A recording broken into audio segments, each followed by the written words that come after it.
We're reaching the end of Pride Month for the year, and for my last video celebrating the month, I wanted to talk about something that I don't normally talk about. Western animated kids shows. Yes, I know that I make this channel anime and manga centric, but it's not like anime is the only thing I watch. I watch plenty of Western television as well, especially kids cartoon. Even though I love Japanese animation more, there's always a sort of comfort that I have when watching kids cartoons, sort of bringing me back to my childhood. The good parts, at least. And something that I noticed in this past decade is that, surprisingly, there have been a lot of queer characters introduced in kids' animated shows, which is something that would never be seen before 2010. Times are changing, and because of that, it's important to give kids these types of characters. And so, I thought I would go through and talk about a bunch of queer characters in children's animated shows from the West. From the big three kids networks in America, the Disney Channel, Cartoon Network, Nickelodeon, to some other networks and kids cartoons on online streaming. Now, of course, I have not seen every single kids cartoon, so I might miss a couple. Plus, with some queer characters that I'll talk about that I haven't watched the show, I'll only briefly talk about them, while those that I have watched I can go into more detail. Alright, let's finish off Pride Month by talking about queer characters that can be found in kids animated shows. Starting with the big three, let's begin with the one with the smallest amount of queer characters in their animated shows, the Disney Channel. Now, Disney is notorious for not putting queer characters in their movies, animated or live action. Oh, they were, every single time it's their first, and it's barely a thing. Sure, some can be found in their live-action shows on ABC and so forth, but not really in any animated ventures for a while. The most anyone could find, quite honestly, is queer-coded villains from their popular 90s animated movies. Whether it's Scar from The Lion King and Jafar from Aladdin with their feminine features and personality, or the fact that Ursula's appearance was inspired by American actor and drag queen Divine. Now, these three are still fantastic villains, and I really don't think Disney was purposely being harmful to queer people, but it's hard to deny the queer coding that some of these villains have. Now, when asked about who the first queer Disney character is, who do you think of? Ha! No. The first one that many people seem to forget is Pleakley from the Lilo and Stitch franchise. No, I am not kidding. He's a cross-dresser, and he's a fabulous one too. In the original movie, when he and Jumba were disguising themselves to capture Stitch, Pleakley decided to dress himself in women's clothing, not figuring that there was any problem with it. Moving the TV show and other movies, Pleakley would continually wear women's clothing, whether disguising himself or just doing it for fun. And he doesn't take anyone's shit when the other characters tell him to stop. Yeah, it's mostly played for laughs, but whether they knew it or not, Disney created their first ever queer character in the form of Pleakley. Moving on, who would ever expect to find a queer Disney couple in a show for preschoolers? Well, that's what we got in an episode of Dr. Mistuffins. The whole premise of the show is the title character will routinely interact with toys, dolls, and stuffed animals that will come to life. In the episode The Emergency Plan, which teaches kids about natural disasters and how to prepare for them, the good doctor interacts with two dolls that form a lesbian married couple and are parents of two doll children. The thing I love about this portrayal is how the two moms, Thea and Eddie, are shown as any other parents with two kids. It's not ham-fisted into the young kids' face that they are lesbians and stuff, it's just shown that they are two moms with a healthy and happy family with two kids. It's shown in a way that young kids can easily understand and see that there's no big difference in having a different sex couple or a same-sex couple. And that's pretty neat. Getting into the 2010s, which will be the time period we'll be spending the most time in for any of these networks, is Sheriff Blubbs and Deputy Durland from Gravity Falls. They are two dumb gay cops, and I absolutely love them. Throughout the show, the two are always together and have each other's backs. Sure, they're comic relief, but they're really fucking funny, so I don't mind. Plus, in the series finale, the two confess their love for each other. It's not explicit enough like other confessions we'll see later on, but just enough to let us know what the show's been doing with these queer characters the whole time. Without talking about its bad final season and awful ending, Star vs. the Forces of Evil features two instances of queer characters, both being blink and you miss it moments. The first being two boys kissing in the background when Star and Marco go to a concert. It's in a lineup of other people kissing, and mostly just snuck in there, but it's technically still the first ever Disney kiss in an animated property, so hell, I'll take it. One queer character revealed in the final season was Jackie Lynn Thomas. Initially just a character used to be Marco's love interest and Star's love rival, the character, as well as the other human characters for dumb reasons, disappeared for a long time. She returned in one episode with a French girlfriend, not explicitly said, but there's the closeness to holding hands and the fact that the creator later confirmed it. Very recently, so recent I initially finished this video in March, haha, big mistake, is Violet's two dads from the 2017 reboot of DuckTales. The only two things to really indicate this is that both men have a I'm with Dad shirt on, and Lena calling Violet her sister from a couple misters. And quite honestly, that's about it. We'll see more in-depth same-sex parents in other shows, but hey, I'm always down for Disney evolving slowly but surely to include these types of queer characters in their shows. Now let's move on to Nickelodeon. Much like the others, queer characters didn't show up until the 2010s. And the first to show up is a bunch of characters in The Legend of Korra, specifically with Korra and Asami.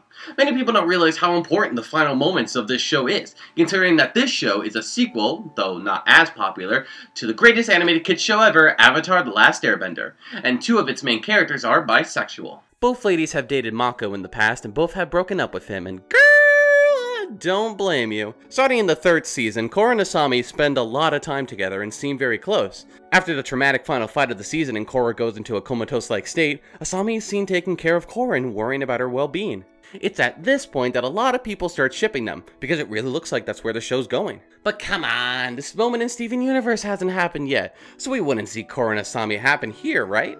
Well, going into the fourth season when Korra journeys by herself, we learn that Asami is the only one that Korra sent letters to. When they reunite halfway through the season and Asami compliments Korra's haircut, Korra blushes.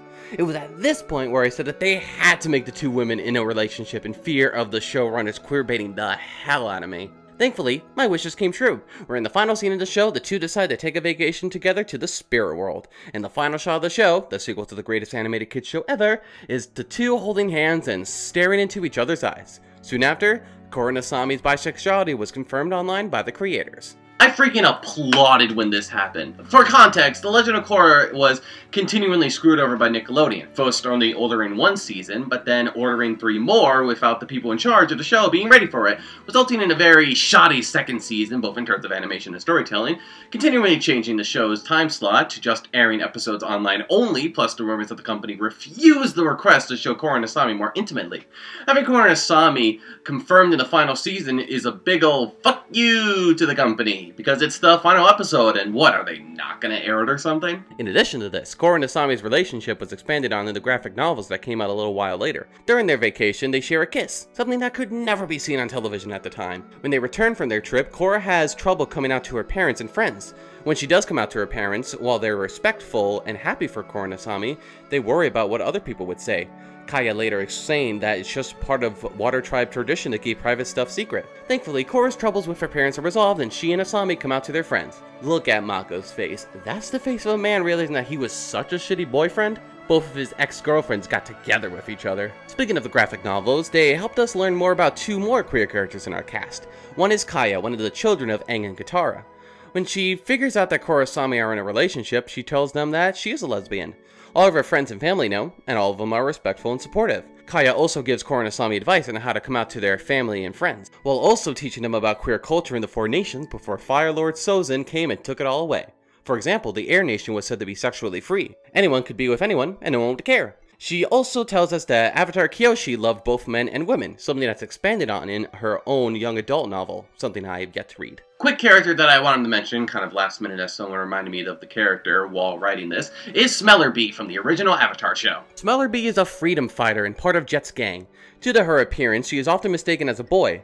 Iroh mistakes her for a boy, and Smellerbee expresses frustrations with being misidentified. Her mute friend Longshot is quick to console her, wordlessly prompting her to remember that as long as she is confident with who she is, it doesn't matter what people think of her. Now, the reason I don't know if this should count in this video is that Smellerbee's gender identity doesn't go much deeper than this, and I have no idea if making Smellerbee a transgender character was the creator's intention or not. While SpongeBob SquarePants is still Nickelodeon's most popular and successful show, most will argue that their second most popular and successful show currently on air is The Loud House, popular enough to get a spin-off show of one of the characters, the Casa Grandes. Though I've personally never seen either show, but I'm still aware of the 4 queer characters in the show. First off is Harold and Howard, a gay couple who are the father of Clyde, Lincoln, the main character's best friend. Something to note is that before the 2 dads appear on screen for the first time, Clyde always refers to them as my parents instead of my mom and dad. Much like with other same-sex parents we'll be talking about in other shows, Howard and Harold are not shown to be any different than any other parents in the show. The 2 of them are shown to be part of a healthy family with Clyde, while each father has their own personalities and quirks. Getting to the Loud family themselves, one of the sisters of Lincoln is Luna Loud, who is bisexual and is currently dating Sam Sharp.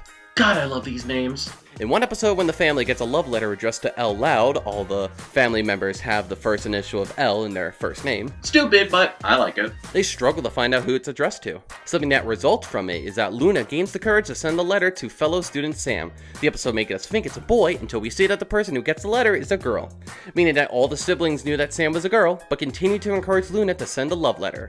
The parents doing the same. Sam is shown to recuperate Luna's feelings, which in the following episodes we see the two of them together alive. Their first date, which is a center plot point of the episode by the way, shows them struggling to find something that they share in common, which makes them think they should break up, until they realize that they do share stuff in common, and even if they don't in the end, that shouldn't damage their relationship and they reconcile. Arguably, The Loud House is Nickelodeon's second most successful show, and it's nice that this popular show has a few cases of queer characters. Alright, let's move on to the member of the big three that features the most instances of queer characters in the 2010s, Cartoon Network. Though it would be wrong for me not to mention that, just like with some 90s Disney movies, some 90s shows on Cartoon Network featured villains that were queer-coded. Like him from Powerpuff Girls, or the red guy from Cow and Chicken.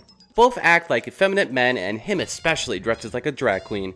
They are great villains in their own ways, but again, queer-coded, intentional or not. Also a moment for Cow and Chicken when a bunch of masculine women from a motorcycle gang munch on a carpet. Offensive maybe, but hilarious to me on just how over the top it is. But enough of that, let's get to the good shit. First off is the show that defined the 2010s for Cartoon Network, and that's Adventure Time. Two of the female leads, Princess Bubblegum and Marceline, are bisexual. Their past intimate relationship is hinted at throughout the many seasons. Like sometimes they are awkward around each other and blush when they are next to each other. In one episode we learned that Bubblegum still has and cherishes a t-shirt that Marceline gave her when they were younger. As the seasons progress, they get closer and closer, but not allowed to be shown explicitly due to the studio's fear of foreign censorship. During a multi-episode storyline featuring Marceline, she has a dream of the two of them growing old together. And in the final fight of the series finale, when Marceline is worried that Bubblegum almost kicked the bucket, Bubblegum reassures her that she'll always be fine, in which the two of them share an intimate kiss. Because what? Is Cartoon Network not going to air the finale to one of their biggest shows because of a 3-second kiss?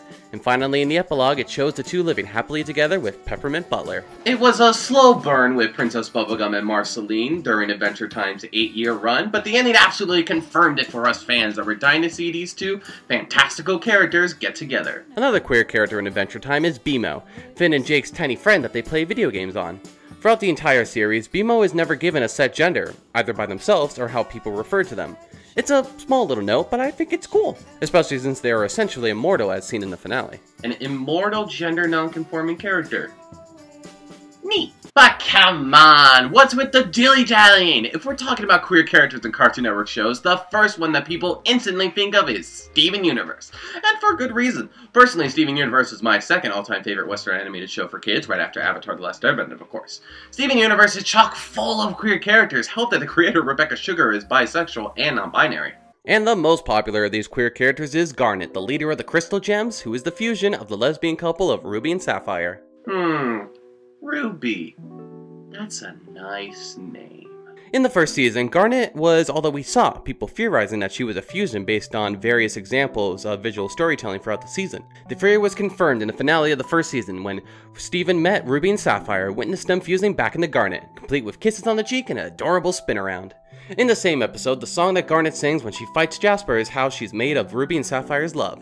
That love is what makes her stronger than Jasper. In other episodes, when Ruby and Sapphire defuse and have a fight, it's like how a real couple would fight. But when they make up, they are back to kissing each other intimately and flirting with each other constantly. We get a backstory of how Ruby and Sapphire met and first fused into Garnet. It's my personal favorite episode of the series. It's just a great love story that is also hella gay. Seriously, if you've never watched Steven Universe before, I urge you to watch the episode regardless. It's honestly one of the greatest things ever. After everyone learns that Rose was Pink Diamond, Sapphire defuses with Ruby and runs away. As a result, Ruby decides to become a cowboy. As all broken lesbians do. But they surely get back together and actually decide to get married. It's a big event in the show, and at the ceremony we see Ruby, the masculine one, in a dress, and Sapphire, the feminine one, in a tuxedo.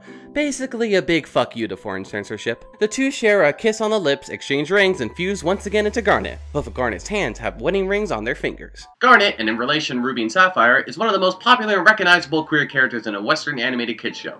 She's everyone's favorite character, and there's good reasons for it. But I don't think we're done with Steven Universe yet, because we got a lot more queer characters to talk about in this show. Another member of the Crystal Gems, Pearl. Ah, Pearl.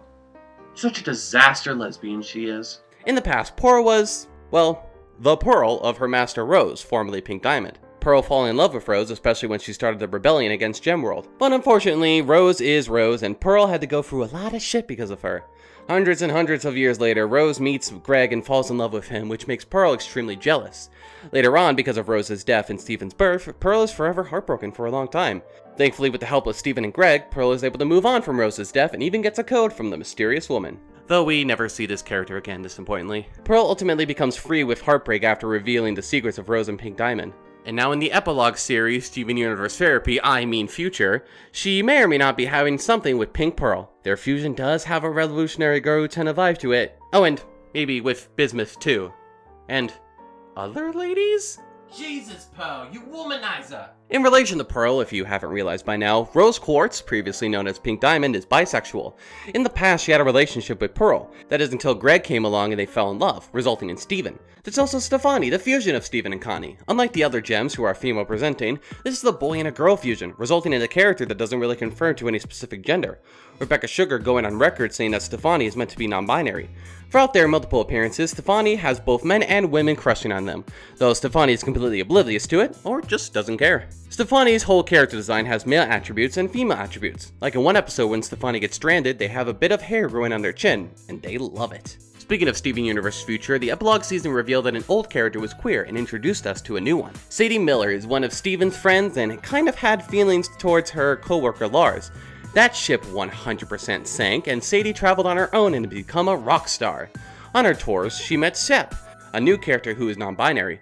Sepp goes by and is referred to with they/them pronouns. To wrap this whole part up, Steven Universe is my second favorite Western animated kids show of all time, and all these queer characters is the reason why. It's one of the most queer things out there for kids, and I absolutely love it. The next Cartoon Network show to talk about is Clarence, though honestly the most I know about the show is the controversy with its creator. But anyway, first is EJ and Sue, who are the mothers of one of the main characters, Jeff. Much like in the Loud House, EJ and Sue are shown to be part of a happy family with Jeff, and each has their own personality and quirks. There's also Kevin, who we've seen go on dates with his unnamed boyfriend. Yeah, sorry, that's all I got. Unlike with the Loud House, I have no knowledge of Clarence, and really no interest to fully watch it. Another quick career moment in a show is in We Bare Bears. In the episode Bear Lift, where the three bears use their stack to offer transportation to others, we see them helping transport two recently married brides reach a destination. Yeah, that's it. But it's cute. Getting back into the shows with lots of queer characters, and ones that I've actually watched, is OK K.O. Let's Be Heroes, which, fun fact, was actually created by Rebecca Sugar's partner, Ian Joes Quartey, foreshadowing all of the queer characters to come. The first one to talk about is Enid and Red Action. Enid is bisexual, which was previously stated due to her relations with men previously, including Red, finding K.O.'s mom hot, and the bisexual colored sticker on her helmet. Red Action always tries to hang out with Enid when she's not too busy saving the future. As the show progresses and they hang out together more, Red Action and Enid become much closer, up to the point where the reveal episode is Enid thinking that Rad doesn't like Red Action because he's jealous of her and Red Action's relationship. But it's just because of the time when Red Action and her girls took an embarrassing video of KO back when she was a delinquent. Everything is resolved by the end of the episode, and when they all go surfing at the beach, Enid and Red Action share a kiss on the lips. Two background characters of the Lakewood Plaza are Nick Army and Joff, who are always seen together.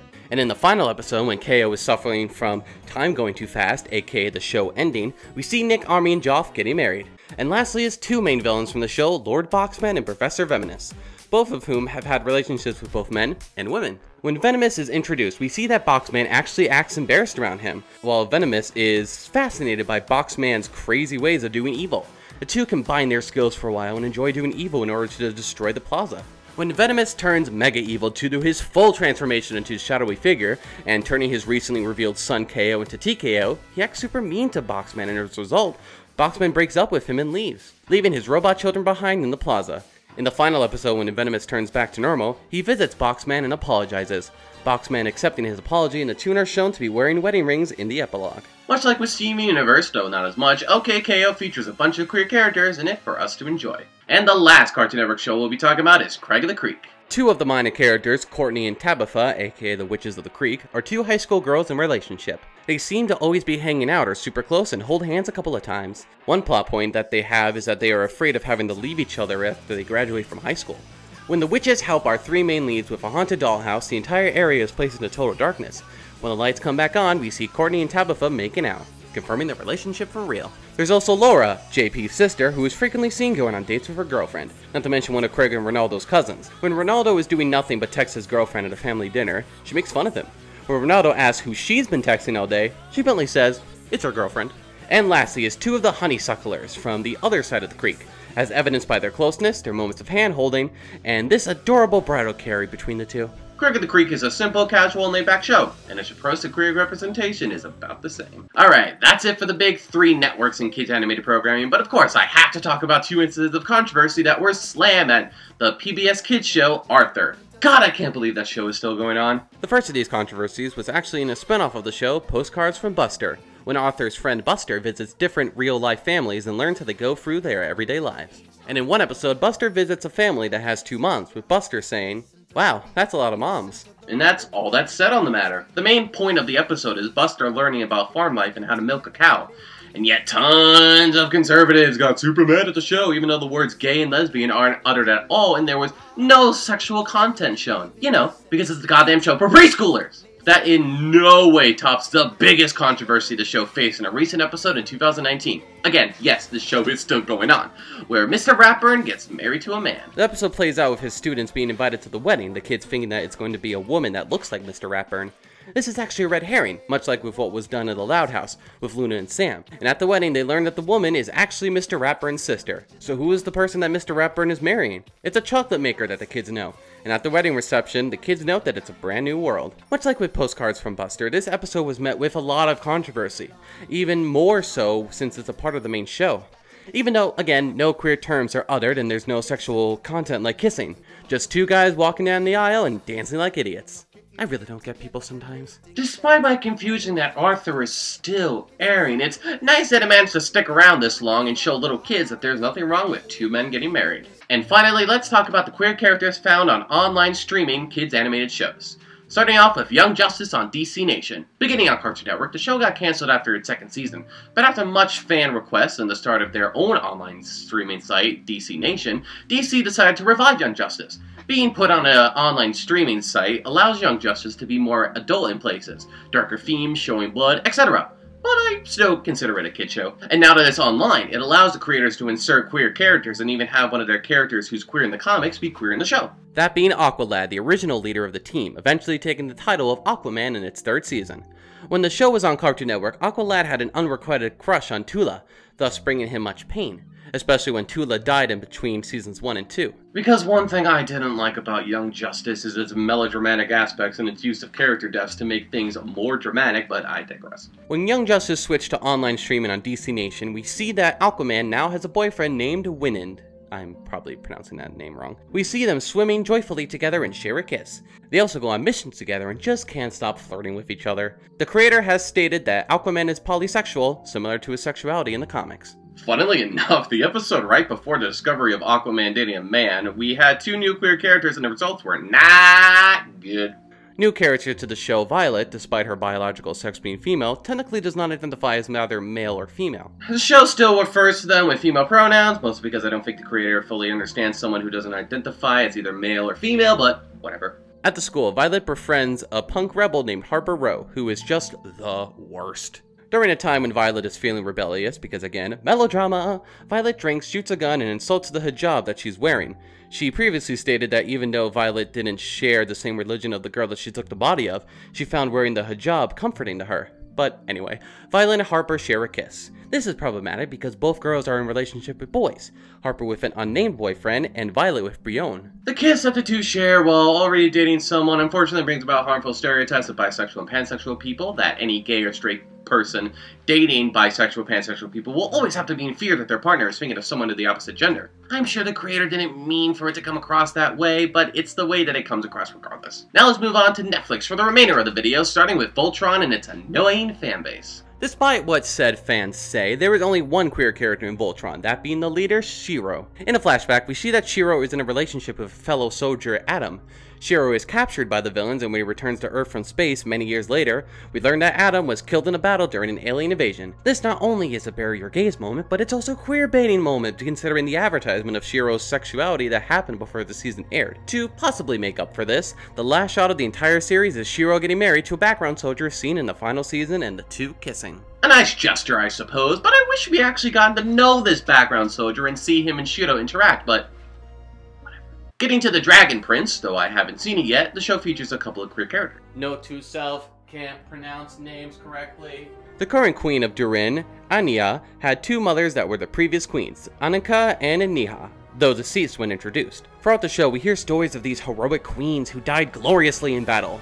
They are praised beyond all belief in their home country and are considered legends. There's also the couple of Renan and Itharna, who are both married and kick butt as assassins. And lastly is Kazi, who goes by and is referred to with they/them pronouns. Yeah, sorry this part is so short. I'm planning on watching the show at some point, and I didn't want to look too much into it for more detail about these queer characters, but I wanted to briefly list them regardless. But one Netflix show that I have seen and absolutely love is the reboot of She-Ra and the Princess of Power. And here's the part where I should have waited to finish the video, but oh well. So I'm sorry if some parts of the section are a little disjointed. The show features a fuck ton of queer characters, helped by the creator Noelle Stevenson, who herself is queer and married to fellow cartoonist Molly Ostertag, before the first season aired, told fans to go into the show expecting all the characters to be queer in some way, unless said otherwise in the show itself. Unlike the opposite when we go into a show expecting everything to be cis and straight, but are surprised when a character ends up being queer. I really like the mindset that Noelle has going into the show, and it seems like she's had full liberty to create the show with this mindset. Starting with two supporting characters, princesses and part of the Resistance Force, Netsuo and Spinnerella. An official couple in the show, they are always together, always flirting, and always calling each other darling. I especially love the little competition that they have in destroying the most robots in the 4th season. During the ball in the 1st season, they obviously go together, and I laughed so hard at this shot showing the two upset when our main characters interrupted their date night. I just wish that the two of them had more screen time. They barely show up outside of important meetings and season-ending battles, minus their centric episode in Season 4. Well, at least we got more of Natasha and Spinnerella in the second half of the last season. But at what cost? Spinnerella getting brainwashed by Horde Prime as well as half the characters. And on their anniversary of all days. Wives are meant to fight. Not like this. Not like this. Thankfully though, after some thrilling fight scenes, Natosa is able to get her wife back safe and sound. Look at them! They're kissing in the opening. They are a cute couple, and I wish that they weren't such minor characters, but oh well. Next up is main protagonist Adora, aka She-Ra, and main antagonist Catra, whose whole deal is, well, complicated. Adora definitely likes big buff ladies, her blushing around Huntara evidence to that. But the whole show up to this point has always centered around Adora and Catra's conflicting relationship. We are shown that they were best friends before Adora left the Horde to join the Resistance. Their conflicting relationship is especially seen during the ball in the 1st season, where the two exhibit so much gay energy with love and hate vibes going between the two. Is this the animated version of Killing Eve? Catra was and is always jealous of Adora being better than her at almost everything, and Shadow Reaver favoring Adora over her. Shadow Reaver was sort of the surrogate mother to both girls and was emotionally abusive, especially to Catra. Adora has tried to help Catra redeem herself and turn good, but Catra always refuses. As Double Trouble tells her, Catra always pushes people away, afraid of getting hurt. Catra always tries to play the big bad because she wants to be strong enough so others won't hurt her and abandon her anymore. Not only has this caused Adora to give up on trying to give Catra chances to redeem herself, as Catra always refuses to receive said help, but Catra also pushes Scorpia away. But now let's talk about Adora and Catra in the last season. Because of everyone leaving Catra in Season 4 and Double Trouble absolutely breaking down Catra's psyche, Catra is all alone to consider her actions by herself while on Horde Prime's ship. But thanks to some great interactions with Glimmer, she decides to do one good thing in her life, sacrificing herself to save Glimmer. Adora, learning this, realizes that she still wants to save Catra, as the team goes back to the main ship to try and save a now brainwashed Catra. And thanks to the character development she's been receiving, Catra is ready to accept Adora's help. Hell, it's thanks to Catra's death that Adora is able to awaken the true power of She-Ra, a power that she thought lost. Eventually, Catra is able to open herself up and not just be with Adora, but the others as well. Sure, Adora and Catra have some difficulties to get through, the presence of Shadow Reaver not helping, but by the end of the final episode, they profess their love for each other and kiss, this allowing She-Ra to finally be restored to defeat Horde Prime. Look at them! They're so cute in the end. Adora and Catra is the prime example of how to do an enemies to lovers storyline right, proving if you give enough development over time, you can not only please the fans, but tell a good story at the same time. Speaking of Scorpia, it's pretty obvious that she has a massive crush on Catra. She's always by her side, is always excited to see her, and always tries to bring up Catra's mood when she's feeling sad. She genuinely wishes that she and Catra could just leave the Horde and live together far away. But as mentioned before, Catra isn't a good person and definitely not a good friend to Scorpia. Ketra cares more about beating Adora and conquering Euphoria to be nice and friendly to Scorpia, or even to return Scorpia's feelings in some way. So in Season 4, Scorpia leaves Ketra in the Horde to find Entrapta, finally receiving her princess powers towards the end of the season. And in the last season, we see Scorpia continue to team up with the princesses to defeat Horde Prime's army. Thanks to her bond with Perfuma, not only is she able to confidently sing in front of a crowd, but also sacrifice herself to save the others, getting brainwashed by Horde Prime in the process. But along with everyone else, Scorpia is brought back as she and Ketra make up. It should also be noted that the previous rulers of the territory that the Horde occupies were two queens, the mothers of Scorpia, who are deceased when the show begins and are only seen in a picture that Scorpia has of them and her as a baby. Next up is George and Lance, who are the fathers of Bow. A super smart male couple, they are seen to be in a loving and healthy relationship, and are in a happy family with their son Bow.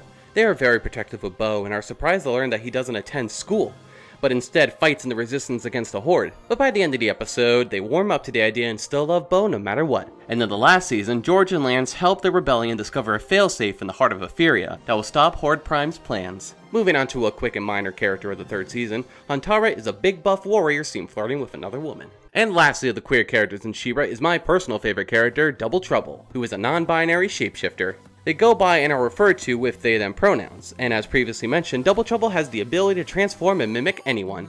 They team up with Ketra and the Horde to destroy the resistance from the inside, but later switches sides and teams up with Glimmer to distract Ketra towards the end of the season. Because Double Trouble doesn't truly align with anyone, they aren't necessarily good or evil, they just enjoy the dramatics and sowing trouble into our characters' lives by impersonating other people. They also like to team up with the side that is currently winning, hence their switch from Ketra to Glimmer. I love how much of a little shit Double Trouble is, and I have great affection towards characters who can shapeshift, a power I always imagined myself having as a kid. Lastly to note about Double Trouble is that they are voiced by a non-binary / gender non-conforming actor, Jacob Toba. Into the last season for Double Trouble, they team up, though not by choice, they'd rather be a performer, with the Rebellion. In the end, thanks to all the characters possibly being all queer characters mindset that creator Noelle Stevenson brings to the show, there are so many queer characters to be found in She-Ra, some big and some small. Some still have their character arcs being developed and will probably still be queer by the end anyway. It's a great mindset that I wish more creators would go into with their shows. Another recent one is Benson from Kipo and the Age of Wonder Beasts. When Benson takes Kipo to a neutral zone carnival for her birthday, Kipo admits that she likes Benson. Benson, though flattered, bluntly says that he's gay. Now this is actually more significant than you may think at first, for this is the first time any queer dialogue has been used in an all-ages animated property in the West. Trust me, it was really jarring to hear, but made me appreciate the show even more. Knowing that we've come so far in our kids' programming that one on Netflix can actually say the word gay. That's amazing! Kipo was surprised at first, but still accepts Benson as her friend. Later on, when the gang gets trapped by this giant water bear things, which let me tell you, when I looked up a picture of a real one, I had nightmares of it that night. Ugh, God, get it away! It traps each of them in their own fantasies. Benson, as well as Dave's, fantasy is being at a raving party by a pool in a mansion, with Benson as the lead DJ being adored by a bunch of male fans. And in the last episode, Benson falls head over heels for one of Kipo's male friends. The two of them bond over their love of the same music. Kipo in the Age of Wonder Beast really surprised me with this character, mostly in the dialogue used by him. And here's hoping that in the future, we'll hear more and more queer dialogue used by animated characters in the West. Wait a minute. God damn it! And in the first episode of Season 2, we see Benson and Troy blushing around each other, and they promise to go on a date when Benson and the others save their parents. And it looks like Benson has no worries, as Troy's father is even supportive of this possible relationship. Look at them! They're so cute! And the last show and queer character we'll talk about is Rachel Bighead from the Rocko's Modern Life special, Static Cling.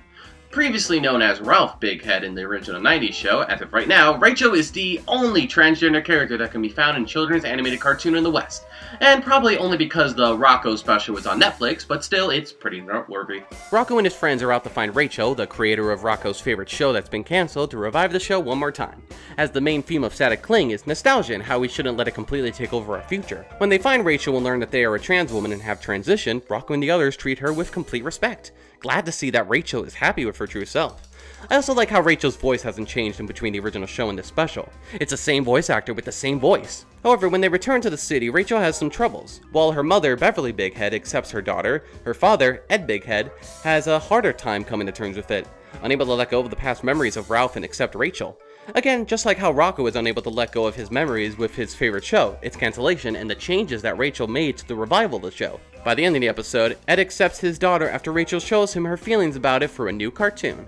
as the Big Head family now lives together happily. Rachel Bighead is the first transgender character to be found in a kids animated show in the West, and it's pretty great that the representation found in Static Cling is pretty fantastic. And wow, that's all the queer characters that I wanted to talk about from children's animated shows in the West. I didn't expect it to go this long, but I enjoyed it nonetheless.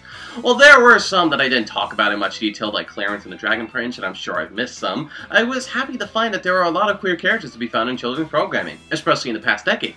While Disney has a lot of catching up to do, Cartoon Network reigns supreme with having the most queer characters in their programming out of the big three, with Nickelodeon not far behind them.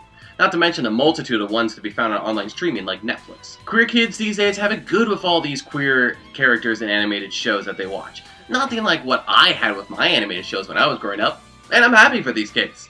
If they're struggling with their gender identity and sexuality, they have these queer characters to look up to and learn from. Plus, other kids can learn about these different gender identities and sexualities so that they'll treat queer kids with respect and equality. While I still love anime and all of its queer characters, I have a deep respect for the animated shows for kids that have come out of the West in the past decade and the queer characters that are featured in these shows.